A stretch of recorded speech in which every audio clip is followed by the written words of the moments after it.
Hello, everybody, and welcome back to another edition of Coach B Weekly for RMUcolonials.com. I'm Ken Baker, and I'm joined, as always, by Associate Head Coach Charlie Buscaglia. Head coach in waiting. He will take over this Colonial program next year, or as he's called by his team and staff, Coach B. And Coach B will start like we always do with a recap of last weekend's action. Saturday afternoon, you take on a St. Francis Brooklyn Terriers team that always seems to come on late in the season. You were in a dogfight with the Terriers, quite literally. Late in the game, you guys were down 4, about 40 seconds left, and you were able to come back and tie it, and I think that showed quite a bit of heart from your Colonial team. Yeah, we needed to do a better job in the bulk of the game of the things that we've been working on. We didn't do a great job throughout that whole game of staying poised on offense and not rushing things. Took some very, very poor shots in the first half especially, and we wanted to do things quickly, and we didn't make them work as much as we wanted to, and they had at that point built that lead with less than a minute to go. And one positive thing to take from that game was that we battled back inside a minute, where a lot of teams would have folded as St. Francis went on their run and made that lead grow up to, I think, it's 6 with a minute and something to go, and then 4 with under 40 to go.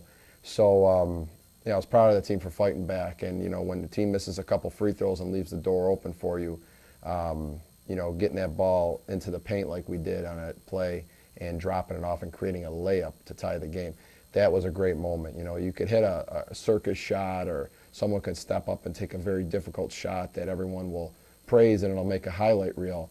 But in that spot, getting a layup, is really important to focus on. And hopefully, inside a minute, we'll learn now that keep fighting till the end, and that mindset's going to get you a long way. Yeah, and you talk about that final play, under 3 seconds left on the clock, and Janae Brown able to break down the defense. She got into the paint, drew the double team, and sends it off to Jocelyn Jones, who was able to finish as time expired, send it into overtime.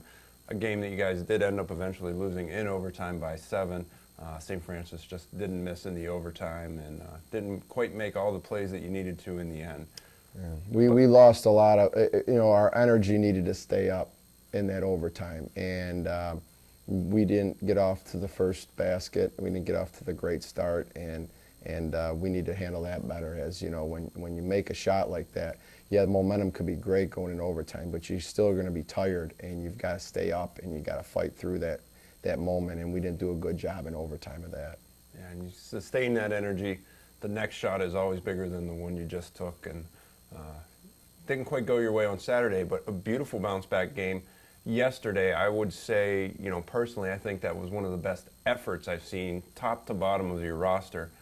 All season, you guys were able to come away with a 16-point win yesterday against LIU Brooklyn right here at the Soul Center. LIU is doing a nice job this year of continuing to work hard, and you could see that the coach there has implemented a lot of her ideas, and she's doing a good job. So we knew it was going to be a tough matchup, and they didn't go away easy for a long time.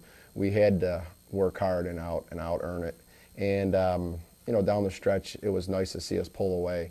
It kind of reminded me of a game earlier in the season, like when we played Central Connecticut State, where we pulled away at the end of the game by getting buckets and also getting stops. So, it was a nice win for us, and I thought, the accountability was much higher, and we took it to them much stronger as a whole unit, and we executed a lot better on offense. Even though we didn't score 100 points, we took quality shots. We worked the ball. We went side to side. I thought that the offense looked a lot better. Yeah, and certainly something that you haven't gotten recently, you got in that game, and that was 3 scores. You had Rebecca Navarro was hitting from outside. She finished with a season-high 17 points. Ravelli had 15 points, and then Megan Smith really doing some work for you on the inside, established that inside game early, and she finished with 13 points. Smith was really good. She did a good job early on. I could see even in the warm-ups when I came out with about 2 minutes before the game as they were finishing up, I could really see the intensity and the leadership that she was showing going into that game.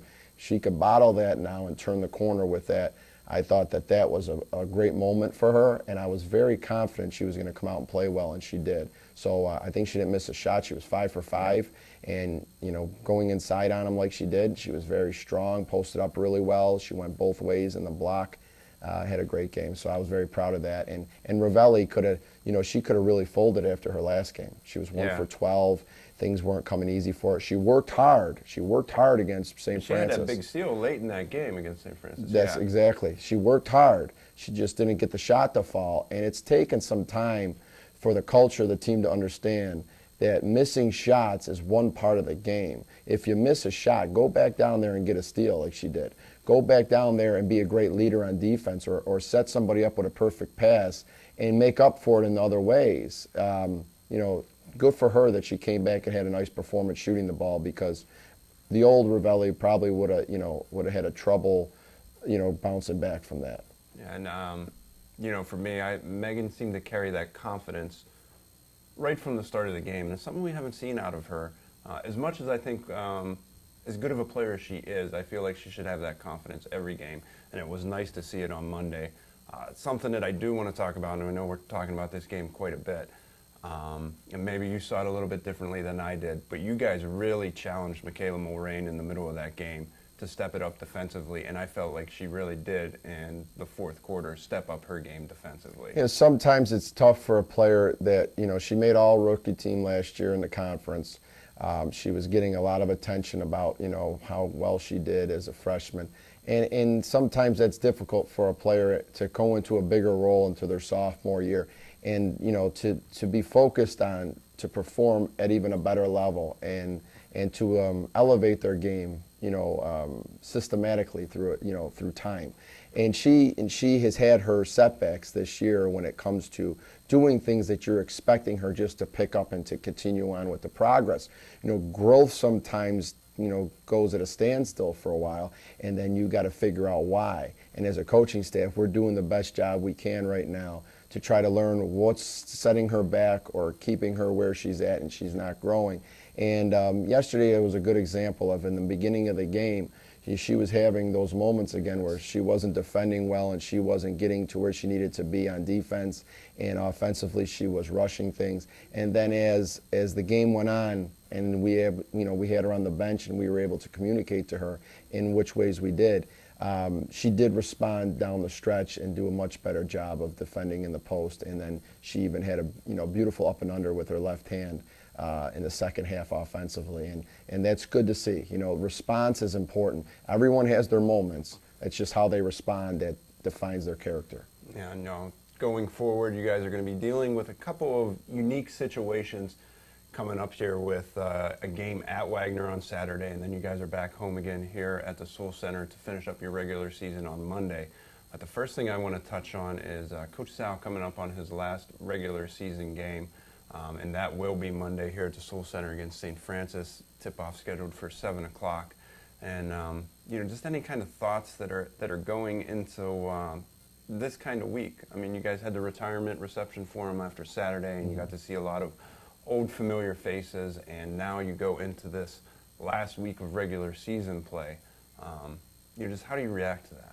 Well, it's a one game at a time situation. It was tough on that Saturday because we knew that was all in place. It was senior night. Senior night, retirement, reception, and there's a lot of pressure that that if you win that game, it'll be easier to celebrate in those festivities. And it was very difficult in the end because obviously losing a heartbreaking game like that, it was tough to be that. That upbeat person that you want to be, because after a game's over, you usually need a time of reflection to kind of wind down and just kind of be off with yourself and your staff. So going right into that was difficult for him. So it was a tough week because of that. It felt kind of cheated that we weren't able to have such a great moment. But Coach Sal's body of work and that retirement reception wasn't just for that game on Saturday. It was for the body of work that he's done over the course of the 13 seasons he'd been here and all the success that he's had in his career, not just at Robert Morris, but at the former schools that he had been at. It was a great ceremony, and I was happy to see those people that you're talking about come out to Pittsburgh from wherever they were coming from in the country and be here. Senior night obviously was a special night too, and it fell on Saturday. And the seniors that were here also, that one game, wasn't what that senior day is really supposed to celebrate. It's supposed to celebrate the years of work that they've put in and the growth that they've had through the process of being at Robert Morris University.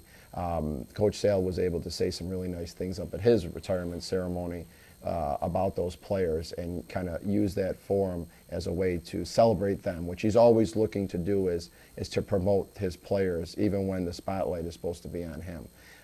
Going forward, this week is going to be a little bit different too because of our travel and going to Wagner and then coming back home for the home game. So, things are a little bit out of routine these last 2 weeks, but at this time in the season, the standard that your team has set and how they react to things is really something that has been built up through the course of the season. You have to be able to block out the distractions at this point. Stay focused on practice every day. Stay focused on your next game. The next game now is Wagner. That's all we're thinking about. We're also going to be thinking about ourselves and how we need to get better, not just the opponent. And that's it. That's what we're working on for Saturday. And then whatever comes on after that, then we'll handle it. But we're not thinking about anything else but Saturday against Wagner, and that's the mindset that I feel a winning mentality will bring. Yeah, and the travel schedule this weekend, we're going to fly out to Wagner on Friday, play the game on Saturday, fly back here to Pittsburgh Saturday night. So at least they'll be able to get into their own beds on Saturday night, get a full day's rest on Sunday, obviously with some practice. But those nights in your own bed, I think, we both feel are an advantage. And, let's talk about this Wagner team. They have a very dynamic scorer, a volume shooter in the form of Jasmine Nawaje. You guys have been able to handle the Seahawks for the most part in the past, but she does present some problems. Yeah, she's a very athletic player. She's very good at taking people off the dribble. She knows how to get a step on you. She goes both ways, and pulls up well. She'll get, she can go all the way to the rim if you allow her there. She's a volume shooter, so she's the type of player that you can guarantee she's going to get her shots up, and you don't lead the nation in scoring without putting the ball up. So it's a challenge. We got to make sure that we do a good job of accepting the challenge, meeting the challenge. Not one person's going to guard her. You're going to have opportunities where you're going to have a switch situation, maybe transition situation, maybe.